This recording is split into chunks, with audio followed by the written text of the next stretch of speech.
નમસ્કાર, ન્યૂઝ બુલેટિનમાં આપનું સ્વાગત છે। હું છું પંકજ શર્મા। શરૂઆત મહત્વપૂર્ણ ખબરથી। ગુજરાતના હવામાનને લઈને આવી રહ્યા છે મોટા સમાચાર। હીટવેવની સાથે સાથે હવે વરસાદની પણ આગાહી કરવામાં આવી છે। ગુજરાતના કેટલાક વિસ્તારોમાં હીટવેવ અને સાથે સાથે વરસાદની સંભાવના રહેશે।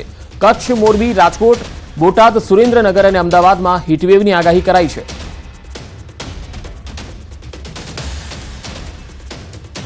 पूरा विस्तार में तापमान है 40 से 45 डिग्री सेंटीग्रेड के अंदर रहने का पूर्वानुमान है 30 अप्रैल। उसके आगे 2 दिन 40 से 44 डिग्री सेंटीग्रेड के अंदर रहने का पूर्वानुमान है। हीटवेव कंडीशन गर्म दिवस का जो पूर्वानुमान है आज सौराष्ट्र, कच्छ और गुजरात रीजन में दिया गया है। इसमें जो येलो वार्निंग में आ रहा है वो है आपका भुज आ रहा है, कच्छ, मोरबी, सुरेंद्रनगर, बोटाद और राजकोट में ऑरेंज वार्निंग के साथ, और अहमदाबाद भी येलो वार्निंग के साथ दिया गया है। કાળઝાળ ગરમી બાદ પ્રી મોન્સૂન એક્ટિવિટીની આગાહી। 3 થી 6 મેના રોજ વરસાદની સંભાવના રહેશે। 3 મેના રોજ કચ્છ, બનાસકાંઠા, સાબરકાંઠાના વરસાદની આગાહી કરવામાં આવી છે। તો 4 મેના રોજ કચ્છ, બનાસકાંઠા અને પાટણમાં વરસાદની સંભાવના છે। મહેસાણા, સાબરકાંઠા, અરવલ્લી અને મહીસાગર, દાહોદ, પંચમહાલમાં વરસાદની સંભાવના છે। તો વડોદરા, છોટાઉદેપુરમાં પણ ગાજવીજ સાથે વરસાદની સંભાવના છે। અમરેલી, ભાવનગરમાં પણ સામાન્યથી મધ્યમ વરસાદ રહેશે। હવે 5 મેની જો વાત કરીએ તો કચ્છ, બનાસકાંઠા, પાટણ, મહેસાણા, સાબરકાંઠા, અરવલ્લી, મહીસાગર, દાહોદ, પંચમહાલ, વડોદરા, છોટાઉદેપુર, નર્મદા અને તાપીમાં વરસાદની સંભાવના। દક્ષિણમાં સુરત, નવસારી, ડાંગમાં પણ વરસાદની સંભાવના છે। વલસાડ, દમણ, દાદરાનગર હવેલીમાં પણ વરસાદની આગાહી છે। સોમનાથ, અમરેલી, ભાવનગર, દીવમાં વરસાદની સંભાવના રહેશે। 6 મેના રોજ બનાસકાંઠા, સાબરકાંઠા, અરવલ્લી, મહીસાગર, દાહોદ, પંચમહાલ, વડોદરા, છોટાઉદેપુર, ભરૂચ, નર્મદા, સુરત, તાપી, નવસારી, ડાંગ, વલસાડ, દમણ, દાદરાનગર હવેલીમાં અને પોરબંદર, રાજકોટ, જૂનાગઢમાં વરસાદની સંભાવના। અમરેલી, ભાવનગર, ગીર સોમનાથ અને દીવમાં પણ વરસાદની આગાહી કરાઈ છે। 3 मई से लेकर 6 मई इसमें लाइट टू मॉडरेट रेन और लाइट थंडरस्टॉर्म 30 से 40 किलोमीटर प्रति घंटा पवन के साथ बारिश होने का संभावना है। इसमें जो डिस्ट्रिक्ट आ रहा है डे 4 में मतलब 3 मई में आ रहा है आपका कच्छ, बनासकांठा, साबरकांठा, और डे 5 में जो डिस्ट्रिक्ट आ रहा है गुजरात रीजन में बनासकांठा, साबरकांठा, अरावली, महीसागर, दाहोद, पाटन, महेसाना, पंचमहाल, वडोदरा और छोटा उदयपुर, और हमारा जो सौराष्ट्र कच्छ में आ रहा है कच्छ, अमरेली, भावनगर और दीव में। इसके आगे जो 6-7 और भी बढ़ने का संभावना है। साउथ गुजरात रीजन में भी होने का संभावना है। તો આખરી ગરમી માટે તૈયાર રહેજો। આગામી 2 દિવસ તાપનું રહેશે તાંડવ। હવામાન નિષ્ણાત પરેશ ગોસ્વામીએ મોટી આગાહી કરી છે। આગામી 2 દિવસ અતિ ભારે ગરમી પડી શકે છે। આજે અને આવતીકાલ એટલે કે 1 મે અને 2 મેના રોજ આકરો તાપ પડશે। 41 થી 45 ડિગ્રી તાપમાન રહેવાની શક્યતા છે। બીજી મે એમ 2 દિવસ હજુ પણ 41 થી 45 ડિગ્રીની રેન્જમાં તાપમાન જોવા મળશે।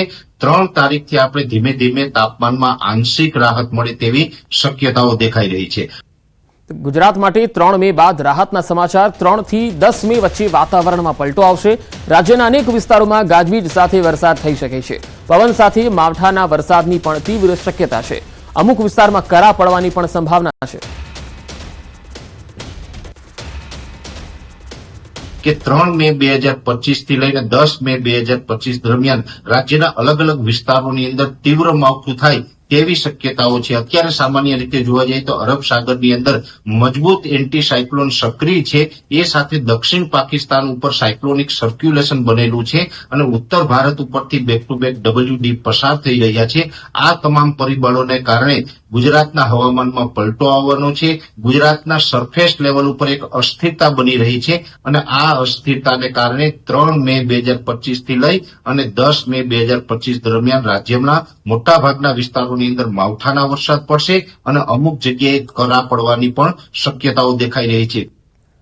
જે રાજ્યમાં નર્મદા મૈયા જીવાધુરી સમાન હોય, આન બાન શાન સમાન સૌથી મોટો સરદાર સરોવર ડેમ આવેલો હોય, જે રાજ્યની સરકાર પાણીદાર હોય, ત્યાં જ પાણી માટે કરવી પડે છે પડાપડી। વાત છે ગીરની, જ્યાં ગાય અને સાવજે અહીંનું નામ તો રોશન કર્યું, પણ અહીંના તંત્રએ વગર પાણીએ ગીરનું નામ ડૂબાડી દીધું।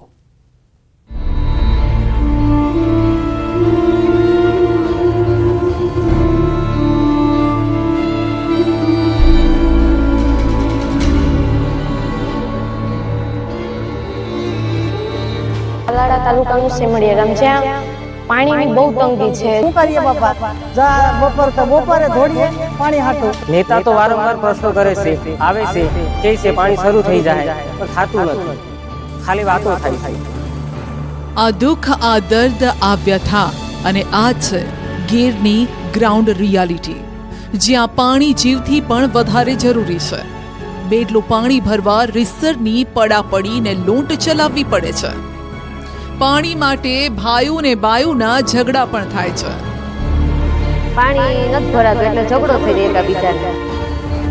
આ આપ વીતી છે તાલાલા ગીરના છેવાડાના ગામોની. રાયડી, પીખોર, જમાલપરા અને સીમડિયા ગામમાં તંત્રની અણઆવડતના કારણે પીવાના પાણી માટે લોકોએ ટેન્કરનો સહારો લેવો પડે છે. જો કે આ જદ્દોજહેદ અહીં નથી અટકતી. ટેન્કર આવે ત્યારે લોકોએ નસીબ પર ભરોસો રાખવો પડે. એટલે કે જો નસીબ ઉજળું હોય તો બેડલું ભરાય, નહીતર વિલા મોઢે પાછા ભરવું પડે. આ ટાંકા આવીએ તો આવીએ, નકર રહીએ એમને. ગામડામાં ભટકીએ પાણી વિનાના. ઓછા આવે. કેટલા ટકા આવે અહીંયા થઈ રહે? 3 આવે. તો અહીંયા થઈ રહે કે નથી થતું? અહીંયા શું થાય, આખું ગામને કઈ થતું હોય પાણી વે તો માલ નહીં ચા પાવા જવા. આ તો ઘણા વર્ષોથી છે. ના, અત્યારે અમારા ગામના કૂવામાં પાણી નથી અને અત્યારે અમને પણ બહુ તકલીફ થાય છે. પાણીના ટાંકા પણ આવ્યા છે, પણ પાણીના ટાંકા આવ્યા છતાં પણ જો પાણી 10-12 બેનો ભરી લીધું, અત્યારે મારો વારો આવ્યો તો પાણી પૂરું થઈ ગયું, તો અત્યારે અમારે શું કરવાનું? આ ગામ પણ ખેતી અને મજૂરી કરીને પોતાનો નિભાવ કરે છે. માટે સ્થિતિ એવી થાય કે કામ છોડીને પાણી ભરવા જવું પડે. એક તો મજૂરી ગામ, પછી એક બાઈ ઘેર રહે કે એ કામે જાય, પછી પાણી હાટું થઈને ઘેર રોકાય તો અહીંયા થાય ને સાહેબ. નકર પછી પાણી વગર ના રહીએ તો જો કામે જાય તો ખાઈએ હું. હાલો કહું, પછી 100% પાણી મોકલે તો અમારે પૂરું થાય, નકર અમારે પૂરું થાય એમ નથી. દેશ આઝાદ થયો ને દાયકાઓ વીત્યા, સરકારો બદલાઈ, પણ આ વિસ્તારના લોકોની પરિસ્થિતિ ન બદલાઈ. એવું નથી કે આસપાસના વિસ્તારમાં નદીઓના નીર નથી પહોંચ્યા. અહીં નર્મદાનું પાણી પહોંચ્યું છે, પણ ગામના લોકોએ તો પાણી માટે ટેન્કરનો સહારો જ લેવો પડે છે. પાણી હોવા છતાં પણ પાણી નહીં મળતું અમને.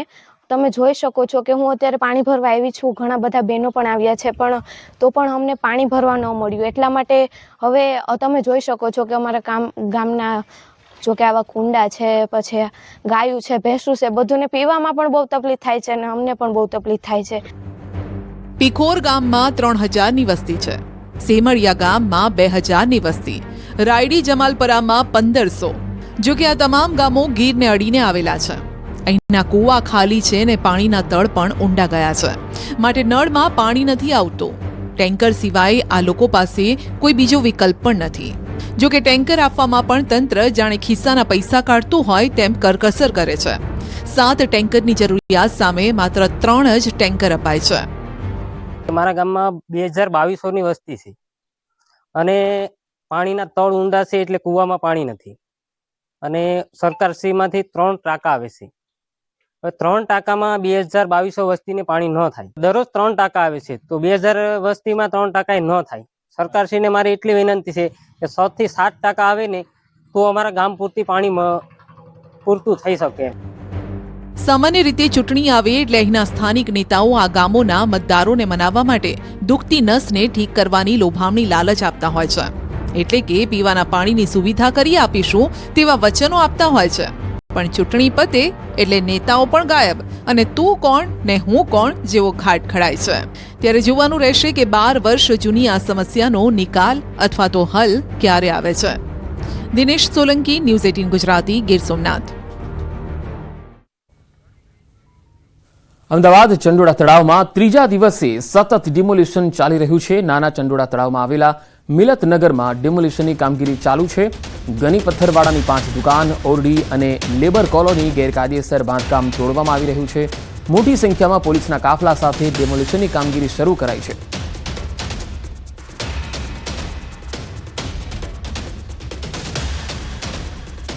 ચંડોળા તળાવ વિસ્તારની અંદર આજે સતત 3જે દિવસે ડિમોલેશનની કામગીરી કરવામાં આવી રહી છે. આપ દ્રશ્યની અંદર જોઈ શકો છો, આ દ્રશ્ય છે મિલ્લતનગર વિસ્તારના કે જ્યાં કેટલોક જે ભાગ હતો જે દબાણમાં હતો, ગેરકાયદેસર હતો, તે તોડી પાડવામાં આવી રહ્યો છે. આ જે વિસ્તારની અંદર આ જે જગ્યા છે તે જે ગની પથ્થરવાળા તરીકે જે ઓળખાતો વ્યક્તિ હતી તેની હતી. હાલ તેનો પુત્ર છે તે અહીં આ કામ કરી રહ્યો છે. ખાસ કરીને જે કન્સ્ટ્રક્શનને લગતી ઈંટો, રેતી, કપચી સહિતની જે વસ્તુઓ છે તેનું અહીંથી વેચાણ કરવામાં આવતું હતું, પથ્થરનું વેચાણ કરવામાં આવતું હતું. જો કે મહત્વની બાબત તો એ છે કે આપ જે આ ડિમોલેશનના દ્રશ્ય જોઈ રહ્યા છો, અહીં તેણે જાણે કે એક લેબર કોલોની ઊભી કરી દીધી હોય તે પ્રકારના દ્રશ્યો જોવા મળ્યા હતા. અનેક ઓરડીઓ બનાવી દીધી હતી અને અહીં કેટલાક શ્રમિકો રહી રહ્યા હતા. જો કે તેનું કહેવું હતું કે તેના જે શ્રમિકો છે તેને અહીં રહેવા માટે આ જગ્યા બનાવવામાં આવી હતી અને આ જે ઓરડીઓ છે તે બનાવવામાં આવી હતી, પરંતુ પૂરતા પોલીસ બંદોબસ્ત સાથે આ દબાણ હટાવવાની કામગીરી છે તે કરવામાં આવી રહી છે અહીં. એટલે કે વટવા જે ચંડોળા તળાવ વિસ્તાર છે કે જ્યાં સતત ત્રીજે દિવસે આ પ્રકારે ડિમોલેશનની કામગીરી કરવામાં આવી છે. કેમેરામેન પંકજ મકવાણા સાથે ઋત્વિજ સોની, ન્યૂઝ 18 ગુજરાતી, અમદાવાદ. રાજકોટમાં ઈશાન મેમણ નામના યુવકની હત્યાનો મામલો. મુખ્ય આરોપી અમન ચૌહાણની ધરપકડ કરવામાં આવી છે. પૂછપરછમાં હત્યાને લઈને ખુલાસો થયો છે. પત્નીને પરેશાન કરતો હોવાથી હત્યા કરી. અમન સહિત 3 શખ્સોએ હત્યા કરી. અફઝલ અને સાહિલની અગાઉ ધરપકડ કરવામાં આવી હતી.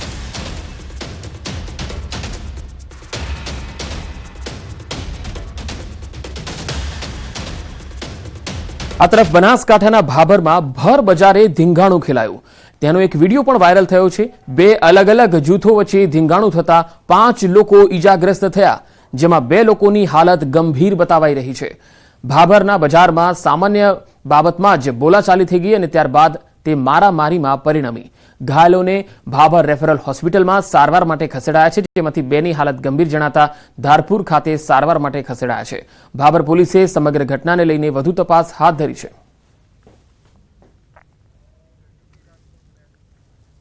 આ તરફ રાજકોટના ધોરાજીમાં પણ લગ્નમાં મારામારી થઈ ગઈ. ધોરાજીના ફરેણી રોડ વિસ્તારમાં લગ્ન પ્રસંગ ધીંગાણામાં ફેરવાયો. લગ્ન પ્રસંગમાં છરી, ધોકા અને પાઇપો ઉડ્યા. લગ્નના ફુલેકામાં નજીવી બાબતે છરી અને ધોકાથી સામસામે હુમલો કરવામાં આવ્યો. લગ્નમાં અનુસૂચિત જાતિ અને દેવીપૂજક સમાજના યુવકો બાખડ્યા હતા. યુવકોને સારવાર માટે સરકારી હોસ્પિટલમાં લઈ જવાયા. સામસામે મારામારીમાં 3 થી 4 લોકો ઈજાગ્રસ્ત થયા. Dhoraji city police civil hospital પહોંચી હતી અને તપાસ હાથ ધરી હતી.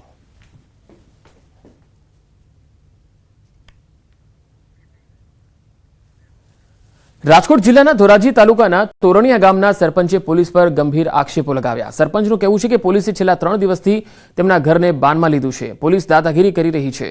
તેમણે ગત 24 એપ્રિલના રોજ પોલીસ અને ગ્રામજનો વચ્ચે જે રીતે ઘર્ષણ થયું હતું તેમાં આ સરપંચ પણ સામેલ હતા. તેથી પોલીસે અગાઉ 5 લોકો પર ફરજ રૂકાવટનો ગુનો દાખલ કરેલો, જેમાં સરપંચ સામે પણ ગુનો નોંધાયો હતો.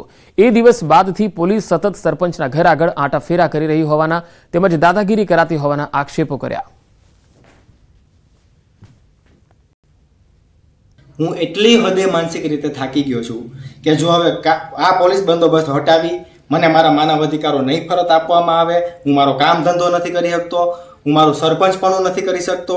જો હવે આ પોલીસ બંદોબસ્ત કાયદેસર રીતે હટાવી લેવામાં નહીં આવે તો હું અને મારો પરિવાર કોઈ પણ પ્રકારનું એવું પગલું ભરી લેશું તો એના તમામ જવાબદાર આ ધોરાજી પોલીસ સ્ટેશનના અધિકારીઓ અને એમના ઉપરી અધિકારીઓ રહેશે.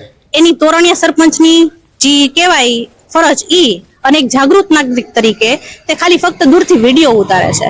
હવે આ બધું કેટલાય દિવસથી ન્યૂઝમાં આવે છે, એનો પર્સનલ ખાર રાખીને, હું એમ જ કહીશ પર્સનલ ખાર રાખીને એના ઉપર ગુનો નોંધાવે છે કે ભાઈ ફરજ રૂકાવટનો ગુનો અને મદદનીશનો ગુનો, એવો ગુનો ઈ નાખે છે.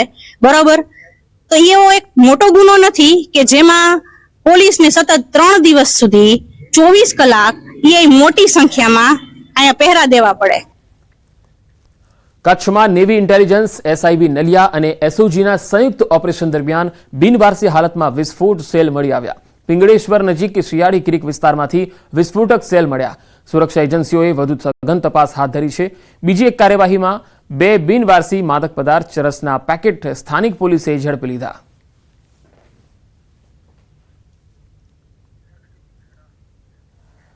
મેશ્વો નદીમાં ડૂબી જતા 6 બાળકોના મોત. મહેમદાબાદના કનીજ ગામ પાસેનો આ બનાવ છે. 6 બાળકો નદીમાં નહાવા પડ્યા હતા. ફાયરની ટીમે 6 બાળકોના મૃતદેહને બહાર કાઢ્યા. અમદાવાદના નરોડા વિસ્તારના બાળકો મામાના ઘરે વેકેશન માણવા આવ્યા હતા. બાળકો મેસલો નદીમાં નહાવા પડતા અચાનક પાણીમાં ગરકાવ થઈ ગયા. ઘટનાની જાણ થતાં જ ખેડા જિલ્લા કલેક્ટર, ખેડા એસપી સહિત નડિયાદ ફાયર બ્રિગેડની ટીમ સ્થળ પર આવી પહોંચી. સમગ્ર ઘટનાની જાણ થતાં ધારાસભ્ય અર્જુનસિંહ ચૌહાણ પણ દોડી આવ્યા. તમામ મૃતદેહોને મહેમદાવાદમાં આવેલ CHC સેન્ટરમાં PM માટે મોકલી આપવામાં આવ્યા. બાળકોના મોતથી ગામમાં શોકનું મોજું ફરી વળ્યું.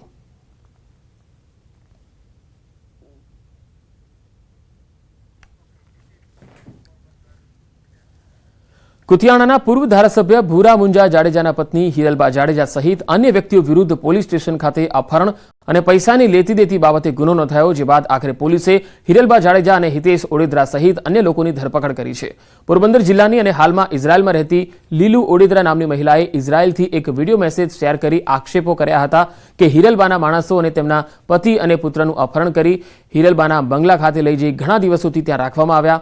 તેના પતિ તેમજ પુત્રનું અપહરણ કર્યું હોવાના પણ આક્ષેપો કર્યા. આ વિડીયો દ્વારા મહિલાએ ગુજરાત પોલીસ અને સરકારને તેમના પતિ અને પુત્રને બચાવી લેવા અપીલ કરી હતી.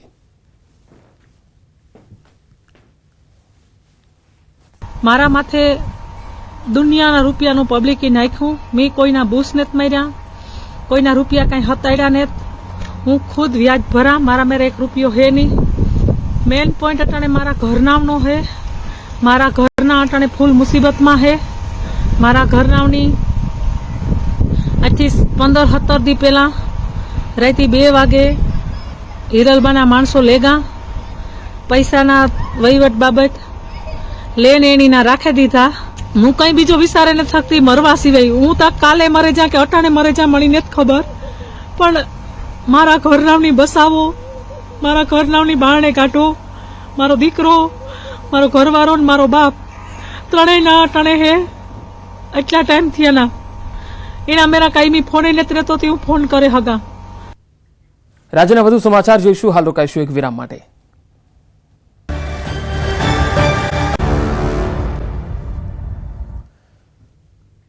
બ્રેક બાદ સમાચારોમાં આગળ વધીએ. નર્મદાના નાંદોદમાં પ્રાંત અધિકારી પર ટ્રક ચડાવવાના મામલે ફરિયાદ થઈ છે. લોડર ચડાવીને કચડી નાખવાની કોશિશ થઈ છે અને આ ડ્રાઈવર સામે પ્રાંત અધિકારીએ ફરિયાદ નોંધાવી છે. આ તસવીરો જુઓ. નાંદોદના સિસોદરા ખાતે નર્મદા નદીના તટમાં પ્રાંત અધિકારી પર ટ્રક ચડાવવાનો પ્રયાસ કર્યો હતો. આરોપીઓ પાટણ જિલ્લાના સાંતલપુરના હોવાનું સામે આવ્યું. ગેરકાયદે રેતી ખનન રોકવા પ્રાંત અધિકારી સાદા ડ્રેસમાં બાઇક પર ગયા હતા. બાઇક પર ટ્રક ચડાવીને કચડી નાખવાનો પ્રયાસ કર્યો હતો. પ્રાંત અધિકારી કિશનદાન ગઢવીએ જ ફરિયાદી બની અને ફરિયાદ નોંધાવી.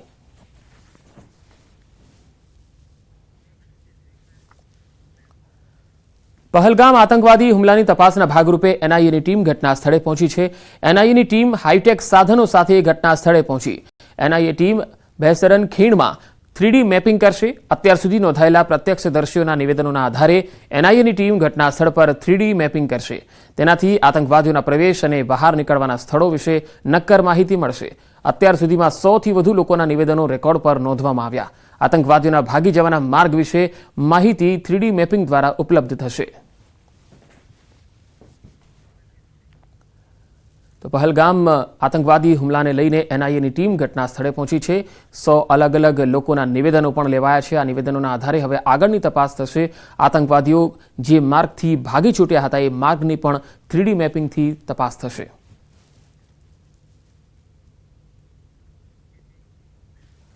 પહલગામ હુમલા બાદ ભારતીય સેનાના જવાનો આતંકીઓને શોધવા જંગલો ખોદી રહ્યા છે. ભારત પાકિસ્તાન સીમા નજીક BSFના જવાનોનો લોખંડી બંદોબસ્ત છે. ભારતીય સેના અને BSF એલર્ટ મોડ પર છે. LOC નજીક પાકિસ્તાનની ગતિવિધિ પર ભારતીય જવાનોની નજર છે. पहलगाम अटैक के बाद पूरे जम्मू कश्मीर में चौकसी बढ़ा दी गई है. लाइन ऑफ कंट्रोल पर आर्मी और BSF को अलर्ट मोड पे रख दिया गया है. मैं इस वक्त लाइन ऑफ कंट्रोल के एरियाज में और आप देख सकते हैं किस तरीके से चौकसी बरत रही है. BSF जगह जगह पे तैनात है. ये वो एरियाज हैं जहां से इन्फिल्ट्रेशन की भी कोशिशें होती हैं. इन्फिल्ट्रेशन के अटेम्प्ट्स को विफल करने के लिए जगह जगह पे फॉरेस्ट एरियाज में आर्मी पहले से ही लगी है फ्रंट लाइन पे और उसके साथ साथ BSF की लगातार निगरानी कर रही है. आप देख सकते हैं इस पूरे एरिया में जगह जगह पर जहां पर भी ऐसी पॉसिबिलिटी हो कि कहीं से भी इन्फिल्ट्रेशन की कोशिश हो सकती है। उन दर्रों पे बीएसएफ को भी तैनात किया गया है, इंडियन आर्मी को भी तैनात किया गया है। एक तरफ से लाइन ऑफ कंट्रोल पर जबरदस्त तनाव है और दूसरी तरफ से पूरी नजर आर्मी और बीएसएफ की इन जंगलों पर है जहां से इन्फिल्ट्रेशन की कोशिश होती है, क्योंकि जब सीज फायर वायलेशन होती है, आर पार की फायरिंग होती है, तो इन्फिल्ट्रेशन की भी कोशिशें होती हैं।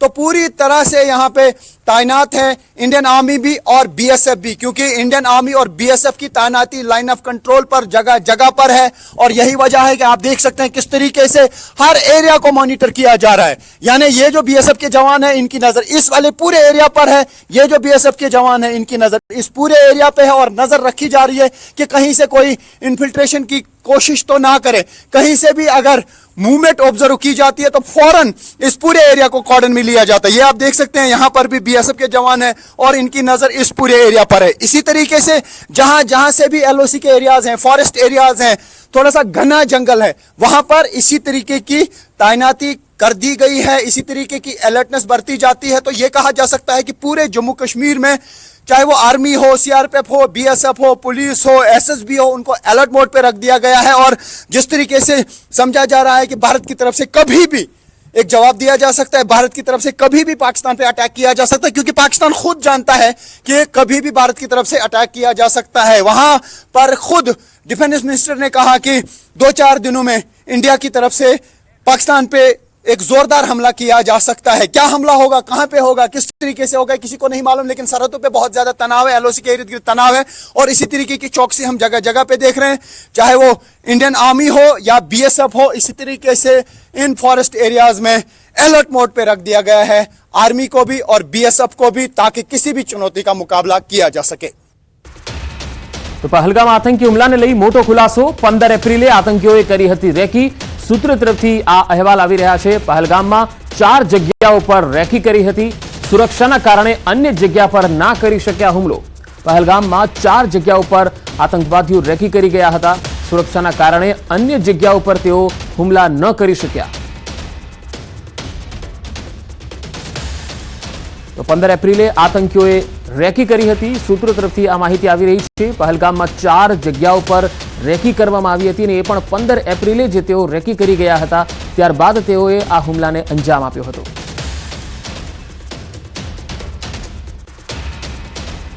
દૂધ ભાવ વધારાની મોટી અસર અમદાવાદીઓ પર મોંઘવારીથી હવે કંટાળ્યા છે। ભાવ વધારાને લઈને અમદાવાદમાં મોટી અસર જોવા મળી। રોજનું દૂધ ખરીદતા લોકોએ કોરોના કાળને યાદ કર્યો હતો।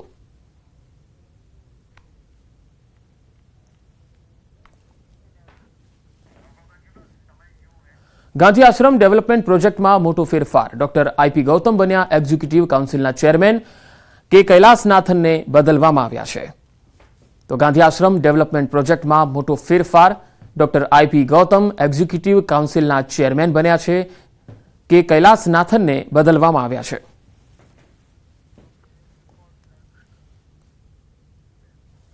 અમદાવાદના બાપુનગર ખાતે બનેલા દુષ્કર્મ કેસમાં સ્પેશિયલ પોક્સો કોર્ટે ઐતિહાસિક ચુકાદો સંભળાવ્યો। વર્ષ 2023ના કેસમાં આરોપીને કોર્ટે અંતિમ શ્વાસ સુધીના કારાવાસની સજા સંભળાવી। આરોપીએ પાડોશમાં રહેતી 11 વર્ષીય સગીરા સાથે વારંવાર દુષ્કર્મ કરી તેને ગર્ભવતી બનાવી હતી। જે મામલે સગીરાની માતાએ ફરિયાદ નોંધાવતા ગુનો નોંધાયો હતો, જે બાદ કોર્ટે હવે આરોપીને અંતિમ શ્વાસ સુધીના કારાવાસની સજા સંભળાવી।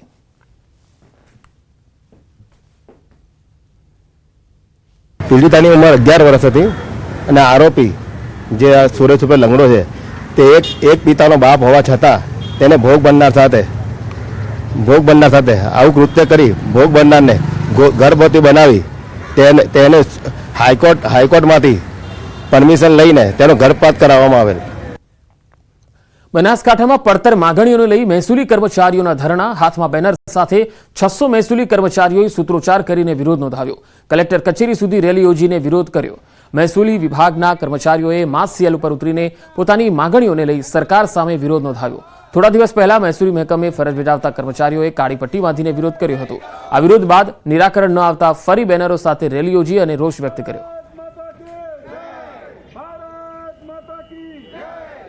દરેક જિલ્લાઓમાં માસ સીએલ ઉપર કાર્યક્રમ છે આજે અને અમારી 1 વર્ષ ઉપરથી અમે સરકાર પાસે અમુક મુદ્દાઓની માગણીઓ કરીએ છીએ। અમે સરકારને સરકાર પાસે ખૂબ અપેક્ષા હતી, પરંતુ હજી સુધી અમારી અપેક્ષા પ્રત્યે કોઈ પણ પ્રકારની ચર્ચા માટે કે કશું કંઈ બોલાવેલ નથી. બનાસકાંઠા જિલ્લા મહેસૂલી કર્મચારી મંડળના આશરે 600 જેટલા કર્મચારીઓ આજે હડતાલ ઉપર એટલે માસ સીએલ ઉપર છીએ.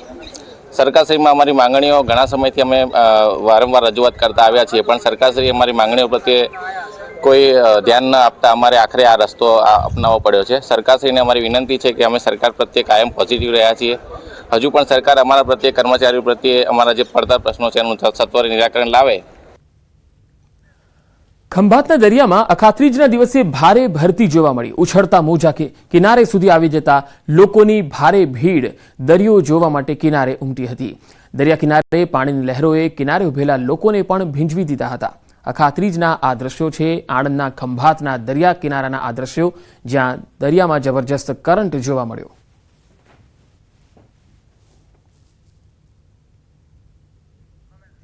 તો ઉછળતા મોજા જોવા માટે લોકો પણ અહીંયા મોટી સંખ્યામાં ઉમટ્યા હતા. ખંભાતના દરિયા કિનારે અખાત્રીજના દિવસે ભરતી જોવા મળી હતી. લોકો પણ આ દરિયાને માણવા માટે અહીંયા પહોંચ્યા હતા. અખાત્રીજ અક્ષય તૃતીયાના દિવસે ખાસ મહત્વ હોય છે.